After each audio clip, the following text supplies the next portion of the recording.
avance en la creación de una veeduría especial por parte del Consejo de Participación Ciudadana, anoche la Corte Constitucional, con 8 votos, incluido el voto concurrente del juez Enrique Herrería, tomó una decisión intermedia.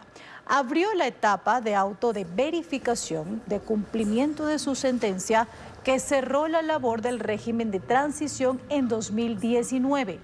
Dentro de este seguimiento, no solo se observará al presidente del Consejo de Participación, sino a todos los consejeros. Samantha. ¿Qué tal, Andrea? Además, la Corte pide información al juez de Montecristi, Leiber Quimis. También señaló que se revisará las solicitudes que hizo el Consejo sobre la fiscal general Diana Salazar en junio pasado. La Corte dispuso que Vera y todos los consejeros, además del juez Quimis, entreguen información en 72 horas y los convocó a una audiencia pública para el próximo lunes 25 de septiembre, donde responderán preguntas de los magistrados. Ahora, en otro tema, el juez Guillermo Ortega del Tribunal Contencioso Electoral negó y archivó la denuncia en contra del presidente del Consejo de Participación, Alenbert Vera, y contra la presidenta de Revolución Ciudadana y prefecta del Guayas, Marcela Guiñaga, acusados de haber hecho campaña ilegal para que Vera llegue al Consejo de Participación.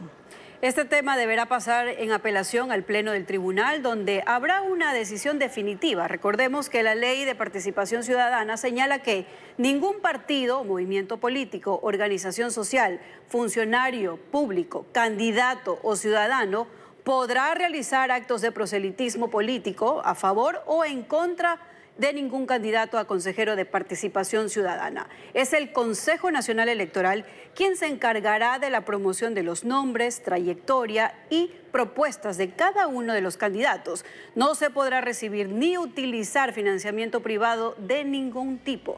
Carlos. Sí, muy buen día, Samantha, Andrea. Estamos ya en contacto directo y para revisar el tema tenemos a uno de los protagonistas de la denuncia, Juan Esteban Guarderas, presidente de la Fundación de Lucha Anticorrupción. Bienvenido, Juan Esteban. Es un gusto estar aquí. ¿Bajo qué argumentos piensa usted apelar el fallo de primera instancia del juez Guillermo Ortega, que desecha su demanda por supuesta infracción electoral al haberse difundido cuñas de campaña de 7 candidatos al Consejo de Participación Ciudadana bajo el auspicio de la Revolución Ciudadana, cosa que estaría prohibida? Bueno, yo estoy feliz, te soy franco, porque la sentencia está escrita con las patas. Es una sentencia pésima. ¿Por qué? Mira, primero hay que solo recapitular por qué es tan importante. Primero, no es un tema baladí que los candidatos al Consejo de Participación Ciudadana y Control Social hagan campaña con partidos políticos, porque tienen que ser autoridades neutras. Y si no son neutras porque son puestos por partidos políticos, ¿cómo esperamos neutralidad, independencia y rigor a la hora de fiscalizar a esos mismos partidos? Entonces es un tema grandote. Ahora bien, lo que el juez dijo es que en las redes sociales, lo que pasa en las redes sociales se queda en las redes sociales, como si fuera Las Vegas. Y entonces, claro, me la ponen fácil. Pero, a ver, a su juicio, el juez Ortega desestimó el hecho de que las redes sociales, como usted dice, no son considerados medios de comunicación. Por tanto, no habría infracción electoral, porque todo lo que se difunde por esa vía no se considera este tipo de mensaje político. ¿Qué está pasando ahí? Porque cuando hubo la discusión sobre la ley de comunicación, claramente se había diferenciado los espacios. ¿Por qué es incorrecto que haya ocurrido esto y por qué usted no le da la razón al juez en este razonamiento? Mire, porque el hecho de que las redes sociales no sean medios de comunicación inscritos como tal en la Secretaría de Comunicación no quiere decir que en las redes sociales no se puedan hacer infracciones electorales. Mira esto, si es que hay un silencio electoral y alguien hace publicidad pagada en redes sociales, obviamente está violando el silencio electoral. Otro tema, el mismo tribunal que acaba ahorita de decir que las redes sociales son tierra de nadie, acaba hace poco de condenar por acciones en redes sociales infracciones electorales. Te doy el ejemplo. Jessica Jaramillo, ex candidata a la alcaldía de Quito, fue sancionada porque fue violentada con violencia electoral, política electoral, prevista con el Código de la Democracia, por un tuit de Alejandro Rodas. Entonces, si un tuit puede generar una infracción electoral de un tipo, ¿por qué Alenbert Vera y los otros candidatos que hicieron campaña dura y dura en redes sociales, ellos sí se les libera? ¿Por qué? Yo no sé, pero lo cierto es que no importa dónde se hayan transmitido, como usted dice, esos spots, Juan Esteban. El hecho es que los consejeros no podían ser auspiciados por ningún partido o movimiento político. Y ellos salieron en los spots uniformados, autodenominándose la Liga Azul y con el líder de su partido, Rafael Correa. Me parece que ahí hay una obviedad, ¿no? Claro. Entonces, nosotros presentamos un chorizo de pruebas, 40 y pico de páginas de pruebas, en las que estaban, primero, no solo el uso de colores y el uso y la presencia con gente del correísmo, también es el uso de eslóganes. Siempre, tú sabías que antes estábamos mejor y las variaciones. Eso es un eslogan comprobadamente correísta y ellos lo utilizaban. Entonces la gente identificaba, estos son los candidatos correístas. Entonces, mira, yo fui candidato. A mí ningún partido me endosó votos. A ellos sí se les endosó votos. A mí nunca hubo un partido como Pachacuti, Izquierda Democrática o el Social Cristiano que hayan dicho a la militancia, oigan, voten por Guarderas. No. ¿Por qué ellos sí tuvieron esa ventaja? A ver, lo que yo estoy viendo aquí es que la denuncia que usted puede haber presentado tiene dos espacios. El uno, el debate que medios se ha zanjado desde el juez Ortega diciendo que las redes sociales no son medios de comunicación. Y el otro es lo que nos dice el Consejo, lo que nos dice el reglamento del CNE para regular la campaña del Consejo de Participación Ciudadana en lo que usted precisamente menciona, es decir, no se puede, un partido político no puede apoyar deliberadamente a unos candidatos al Consejo de Participación Ciudadana. Pero el juez falla básicamente sobre un tema, el tema de la promoción en redes sociales, ¿verdad? Y el otro queda suelto. O sea, es el juez en contra de la ley. Exacto, lo entendiste todo. Es el juez en contra de la ley. Si la ley protege la neutralidad del Consejo de Participación Ciudadana, el juez lo que acaba de decir es no. En redes sociales, destierro de nadie, entonces puede haber esa falta de neutralidad. Y ahí, como les decía yo, puede haber un tema polémico, ¿no? Por todo este concepto que ha habido alrededor de medios y redes sociales. Pero el otro tema es el que me llama la atención. El que se estaría violando un reglamento en donde claramente se dice que ningún partido debe apoyar a ningún candidato al Consejo de Participación Ciudadana. Y ahí le insisto, en la sentencia del juez Ortega, ese tema se toma con fuerza. ¿Hay un razonamiento jurídico sobre ese hecho? No, pues ese loco. Se hace loco. Pero las consecuencias, Carlos... Pero aquí viene lo importante para tus televidentes, para tu público que es numeroso. ¿Cuáles son las consecuencias? Porque parecería que estuviéramos hablando de argucias jurídicas. No, las consecuencias son tenaces. Porque como el Consejo de Participación Ciudadana y Control Social fue apoyado por un partido político, entonces los intereses defendidos por ese organismo no son los tuyos ni los de los ciudadanos. Son los de un grupo específico de gente. ¿Cuáles los correístas? Te doy un ejemplo. En vez de pelear contra la corrupción que está en todo el país y que muerde la vida de los ciudadanos, ellos han priorizado la pelea contra la fiscal y la pelea contra la gestión de Trujillo, los dos enemigos jurados del correísmo. A mí no me importa, o sea, ahorita en el contexto que estamos, Carlos, lo importa, o sea, tenemos mejores prioridades que luchar contra la tesis de la fiscal. Ah, sí. Ahora bien, usted decía a un inicio que estaba contento porque es una sentencia bastante patoja la del juez Ortega. Pero ¿qué le garantiza a usted que cuando esta se eleve en la fase de impugnación al Pleno del Tribunal Contencioso Electoral, sí le van a dar la razón? Nada. Nada me garantiza. Entonces, pero tengo que luchar. Mira, yo dirijo la Fundación Lucha Anticorrupción. ¿Qué me garantizaba que cuando luchábamos en contra de Yunda iban a destituir a Yunda? Nada. ¿Qué me garantizaba que cuando peleábamos contra el juez Richard González íbamos a ganar? Nada. ¿Qué me garantizaba que cuando luchábamos contra el alcalde de La Habana íbamos a ganar? Nada. El asunto es que si los ciudadanos, como yo, no ponemos en marcha los mecanismos jurídicos, luego los jueces no van a poder hacer justicia. Claro. Entonces, ¿qué me garantiza? Nada, pero lo que no puedo hacer es bajar los brazos porque si los ciudadanos bajamos los brazos, perdemos el país. Pero, Juan Esteban, ¿no dirán que todo este embrollo que usted ha generado tiene como interés en este caso la destitución de Allen Berbera para que usted pueda asumir como consejero titular y no se quede como su consejero suplente y ahí pues empiecen a romper las mayorías vigentes hasta el momento?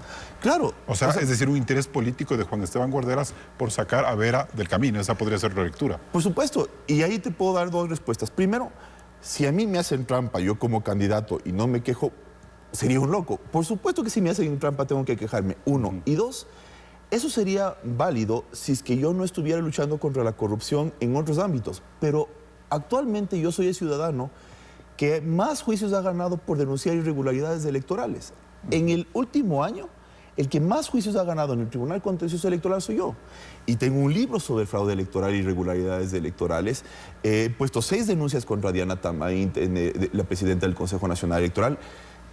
Es decir, ya tengo una trayectoria que dice que no me dedico solamente a perseguir la ley Berbera, ¿no? Entonces, volviendo al tema de la impugnación a la sentencia del juez Ortega, en este caso, ¿cómo debería ir la impugnación suya? ¿Qué elementos se van a tomar en cuenta como para que la gente nos entienda, Juan Esteban? Un organismo que tiene que ser neutral, las personas que pretenden ser autoridades de ese organismo neutral tienen que estar totalmente desconectados de partidos políticos, así sea en las tarimas, en las campañas o en las redes sociales. Porque también hay promoción de candidaturas en redes sociales. Por lo tanto, tiene que haber sanciones a las personas que se pasen por encima de la ley, así sea en redes sociales. ¿Usted va a insistir en el reglamento del CNE de 2019 que define bajo qué condiciones deben competir los candidatos al Consejo de Participación Ciudadana? Ese es el principal argumento que se va a prevalecer. Exacto, yo voy a luchar, y te lo resumo así, yo voy a luchar por la neutralidad del Consejo de Participación Ciudadana y Control Social, porque yo no quiero que esas personas defiendan los intereses del correísmo o de cualquier partido, yo quiero que defiendan los intereses de la ciudadanía, como yo. Ahora, hay un tema jurídico y ético más allá del político que también me parece a mí que se debe reflexionar y que está en juego. Este tiene que ver, Juan Esteban, con el hecho de que si el juez interpreta, por ejemplo, que una red social no tiene el mismo impacto o no debe leerse como un medio de comunicación en materia de promoción electoral, mucha gente va a decir, bueno, la ley es tan complicada de entender que permite este tipo de pretextos. Entonces ahí, ¿qué mensaje se le está dando a la ciudadanía? Que independientemente de la autopista por donde corren los mensajes, lo de fondo no se toca, que es la ética y el cumplimiento de los principios electorales, en este caso, de que un candidato al Consejo de Participación Ciudadana debe ser ante todo 100% independiente. Sí, solo, mira, te confieso, yo escribí una parte de ese reglamento, porque yo era asesor en el Consejo Nacional Electoral. Yo escribí con mis patitas ese reglamento. ¿Qué dice? Sí, no son medios de comunicación. ¿A qué efectos? A que el Estado ecuatoriano no pueda pagarle a Facebook para la promoción de un candidato. Entonces, el Consejo Nacional Electoral no supervisa las publicaciones en Facebook como supervisa las de Coavisa, las de Radio La Calle, las de Radio Futura, lo que sea. Porque cuando tú pagas, cuando el Estado ecuatoriano, cuando yo como ciudadano, cuando los ciudadanos pagan la promoción de candidaturas, el Estado tiene que verificar que esos medios cumplan. A esos efectos, las redes sociales no son consideradas medios de comunicación. Por eso no quiere decir que lo que ocurre en redes sociales pueda violar la ley. Por supuesto que lo que se hace en redes sociales puede violar la ley. Si yo hago campaña con niños en redes sociales, o saco mujeres desnudas en redes sociales, o digo mentiras, o incito al odio en redes sociales, por supuesto que es una infracción, por supuesto que es un delito.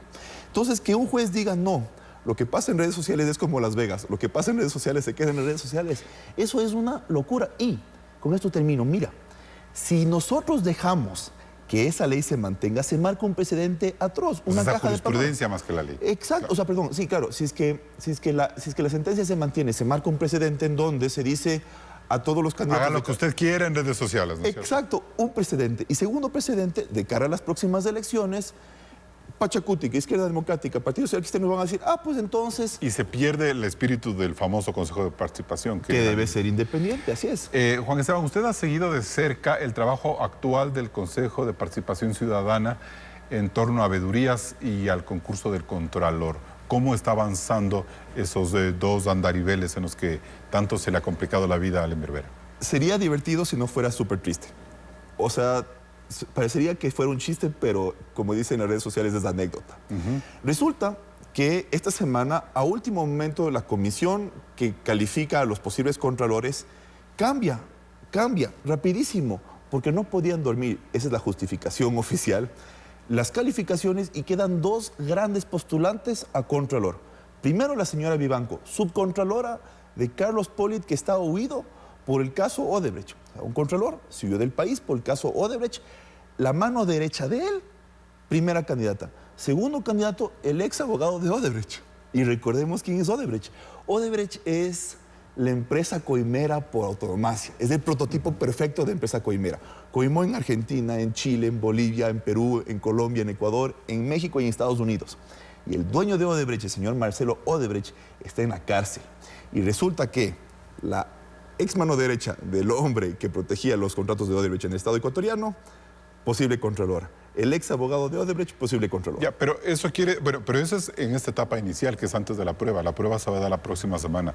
¿Podríamos esperar a que la prueba cambie un poco estas posiciones y ponga a otros candidatos más independientes, más idóneos en el concurso, Juan Esteban? No tengo ninguna garantía, porque justamente las autoridades del organismo que está a cargo de todo el proceso no fueron puestos de manera neutral, sino que corrieron allá llegaron allá gracias al endoso de votos de un partido político. Entonces no tenemos garantías.